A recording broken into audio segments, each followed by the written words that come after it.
কিন্তু তুমি এই কাজেও নাই। তোমার কাছে আমি ক্ষমার দরখাস্ত করি মা। আমার খারাপ ব্যবহারের জন্য আমি দুঃখিত। তুমি আমার নিজের মা ভেবে মাফ করে দাও এবারের মতো। মার কথাগুলো শুনে এবার আমার চোখ থেকে টপ টপ করে কয়েক ফোঁটা জল গড়িয়েই পড়ে গেল। আমি হাতে পিঠ দিয়ে সেই জল মুছে নিয়ে বললাম, মা আমি কিছু মনে রাখিনি।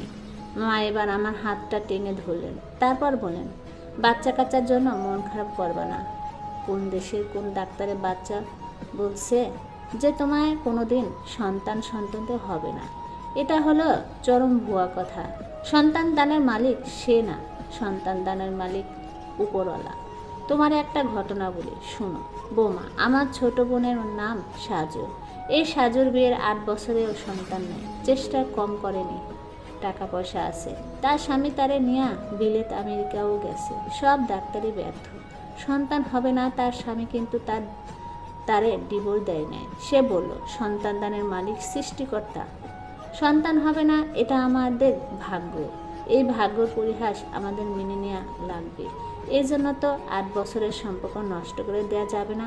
সাজুর স্বামী ধৈর্য ধরেছিল, ধৈর্যের ফল পাওয়া গেল। তাদের বিয়ের 1 যুগ পর কথাবার্তা নাই, হুট করে সংবাদ পাইলাম সাজু গর্ভবতী। এখন তো তার 3 ছেলে 4 মেয়ে। এখন বুঝছো আসল কাহিনী। ডাক্তারকে উপরওয়ালা চিকিৎসা করার ক্ষমতা দিলেও সন্তান তৈরির ক্ষমতা দেন নাই। তুমি ধৈর্য ধরো, ধৈর্যের ফল হয় সুফল। মার কথাগুলো শুনে আমি কি যে তৃপ্তি পেলাম। পরাগত এমন সুন্দর করেই আমাকে বোঝায়, সান্ত্বনা দেয়। আসলে পৃথিবীতে এখনো অনেক ভালো মানুষ আছে।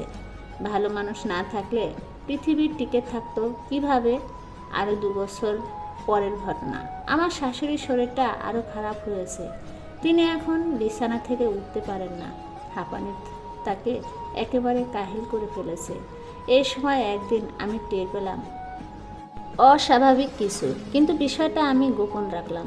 এর আরও 3 মাস পর মা আমায় ডেকে কাছে নিলেন। তারপর বললেন, নিতু তুমি তো ভীষণ ভেতর চাপা মানুষ গো মা। আমি অবাক হয়ে বললাম, মা হঠাৎ এমন কথা বলছেন কেন আপনি? মা বললেন, কারণ তুমি আমার চোখ ফাঁকি দেওয়ার চেষ্টা করেছো, কিছু একটা লুকাচ্ছ। আমি বললাম, কি লুকাবো মা? আপনার কাছে তোমার সন্তান হবে এই কথা? আমি অবাক হয়ে বললাম, এই কথা তো আমি ছাড়া আর কেউ জানে না মা। তবে আপনি জানলেন কি করে? মা বলেন, মায়েরা অনেক কিছু জানে। তারা সন্তানের গায়ের রং দেখেই বলতে পারে সন্তানের ভেতর অনেক কোনো অসুখ আর কোনো সুখ চলে এসেছে। আমি সঙ্গে সঙ্গে জর্জর করে কেঁদে উঠলাম। কাঁদতে কাঁদতে বললাম, মা আমি বলতে সাহস পাচ্ছিলাম না। কেন জানি মনে হচ্ছিল এটা আমার দেখা কোনো স্বপ্ন। একটু পর দেখব স্বপ্ন ভেঙে গেছে।